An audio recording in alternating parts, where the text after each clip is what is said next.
जय शिव गोरक्ष। प्रिय श्रोताओं, आप सुन रहे हैं स्कंद पुराण और आज आप सुनेंगे स्कंद पुराण का भाग 3 तथा महेश्वर खंड का भाग 2। श्रोताओं, आपने पिछले भाग में सुना कि महाराज दक्ष ने क्रोध में आकर भगवान शिव को शाप दे दिया और उसे भगवान शिव को दक्ष ने सभी यज्ञों से बहिष्कृत कर दिया। अब इससे आगे की कथा आप इस भाग 3 में सुने। इस समय दक्ष ने भगवान शिव को शाप दिया। उसी समय नंदी को बड़ा क्रोध आ गया।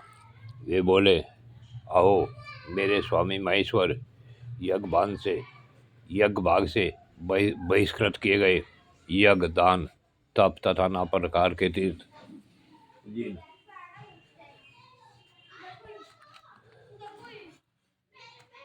सामने नाम से ही पवित्र हुए हैं, उन्हें भगवान शिव को शाप क्यों दिया गया? खोटी बुद्धि वाले दक्ष, ये यज्ञ जिसमें शंकर जी का भाग न हो व्यर्थ ही होगा। हे दुर्बुद्धे, तू उस यज्ञ की रक्षा कर। अरे जिन महात्मा शिव ने इस संपूर्ण विश्व का पालन किया है, उन्हीं को तूने शाप दे दिया।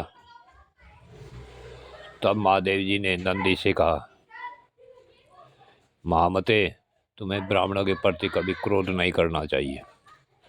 मैं ही यज्ञ हूँ, मैं ही यज्ञ करने वाला यजमान हूँ और मैं ही कराने वाला यजमान और करने वाला आचार्य हूँ। संपूर्ण यज्ञ भी मैं ही हूँ, इसलिए मैं सदा यज्ञ में रत हूँ। मुझे कोई शाप देकर यज्ञ बहिष्कृत नहीं कर सकता। इसी प्रकार सर्वव्यापी होने के कारण मैं किसी के भीतर मूर्त रूप से नहीं हूँ, किसी भी सीमा से आबद्ध नहीं हूँ। इस दृष्टि से देखने पर मैं सदा ही सब यज्ञों से बाह्य हूँ। भगवान शंकर के इस प्रकार समझाने पर महातपस्वी नंदी ने विवेक का आश्रय लिया। शिव जी का सत्संग पाकर वे परमानंद से निमग्न हो गए। दक्ष प्रणाम न करने वाले रुद्र को भूल न सके। बारंबार उनका स्मरण करके क्रोध से जलने लगे। भगवान शिव की ओर से उन्होंने श्रद्धा हटा ली और वे शिव के उपासकों की निंदा में संलग्न रहने लगे। किसी समय दक्ष ने स्वामी एक महान यज्ञ का आयोजन किया। उसमें उन्होंने बड़े बड़े तपस्वी ऋषि मुनियों को बुलाया। महर्षि वशिष्ठ आदि अनेक महर्षि उस महायज्ञ में पधारे।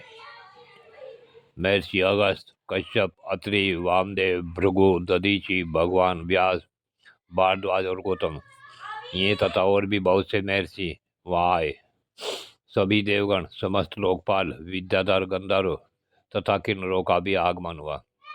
उस यज्ञ में सतलोक से लोकपिता में ब्रह्मा जी तथा वैकुंठ धाम से भगवान विष्णु भी बुलाए गए। इंद्राणी के साथ देवराज इंद्र, रोहिणी के साथ चंद्रमा तथा अपनी प्रिया के साथ वरुण देव भी आए। कुबेर पुष्पक विमान पर, वायुदेव मृग पर तथा अग्निदेव बकरे की सवारी पर चढ़कर पधारे थे। नेत्रकोण के अधिपति निवर्ति प्रेत के कंधे पर बैठकर आए। इस प्रकार सब लोग दक्ष की यज्ञशाला में उपस्थित हुए। दक्ष ने सबका आदर किया। उनके यहाँ विश्वकर्मा के बनाए हुए अनेक दिव्य भवन थे। वे सभी बहुमूल्य उपकरणों से सजे हुए तथा अत्यंत प्रकाशमान थे। उन्हीं भवनों में दक्ष ने अपने समागत अतिथियों को यथायोग स्थान देकर ठहराया। दक्ष का यह महायज्ञ कनखल तीर्थ में आरंभ हुआ। उसमें उन्होंने भृगु आदि तपोधनों को ऋत्विज बनाया। अनेक प्रकार के कौतुक और मंगलाचार संपन्न करके दक्ष ने उस यज्ञ की दीक्षा ली। साथ में उनकी धर्म पत्नी भी बैठी। ब्राह्मणों ने सुस्ति वाचन किया। उस समय अपने सूर्योदय से घिरे हुए महाराज दक्ष अपना महत्व बढ़ जाने के कारण अधिक सुशोभित हो रहे थे। इसी समय महर्षि दधीचि ने वहाँ दक्ष से इस प्रकार कहना आरंभ किया, है प्रजापते, ये देवेश्वरगण, ये बड़े बड़े महर्षि तथा लोकपाल भी तुम्हारे यज्ञ मंडप में पधारे हैं, तो भी पिनाक पाणी महात्मा शंकर के बिना ये यज्ञ अधिक शोभा नहीं पा रहा है, जिनके बिना मंगल भी मंगल रूप में ही परिणत हो जाते हैं तथा जिन त्रिनेत्रधारी भगवान के अधिकार में आने पर मंगल भी तत्काल मंगल के रूप में बदल जाते हैं, वे अब तक यहाँ क्यों नहीं दर्शन दे रहे हैं। दक्ष, अब तुम्हें उन्हें भगवान विष्णु और इंद्र के साथ जाकर परमेष्ठी भगवान महेश्वर को बुलाकर ले आना चाहिए। उन योगी शंकर की उपस्थिति से यहाँ सब कुछ पवित्र हो जाएगा, जिनके स्मरण तथा नामोच्चारण के से सब पुण्यमय हो जाता है।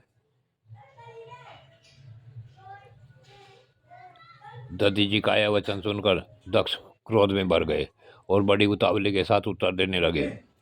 उनका भीतरी भाव तो दूषित था ही, किंतु ऊपर से वे हंसते हुए से बोल रहे थे। उन्होंने कहा, संपूर्ण देवताओं के मूल हैं भगवान विष्णु, जिनमें सनातन धर्म की स्थिति है, जिनमें संपूर्ण वेद या गौर नाना प्रकार के सत्कर्म भी प्रतिष्ठित है। वे भगवान विष्णु तो यहाँ पधारे हुए हैं ही, सतलोक से लोक पिता में ब्रह्मा जी भी आ गए हैं। उनके साथ समस्त वेद, उपनिषद और नाना प्रकार के आगम भी हैं।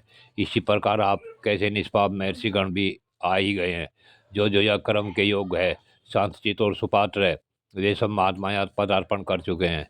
आप सब महर्षिगण वेद के वाक्य तथा उनके अर्थ के भी तत्वज्ञ हैं। दृढ़तापूर्वक व्रत का पालन करने वाले आप हैं। आपके होते हुए अब हमें रुद्र से क्या प्रयोजन है। ब्राह्मण, आप सब लोग मिलकर मेरे इस महान यज्ञ को सफल बनावें। जय शिव गोरख। प्रिय श्रोताओं, आज की कथा यहीं पूर्ण होती है। आगे की कथा अगले भाग में।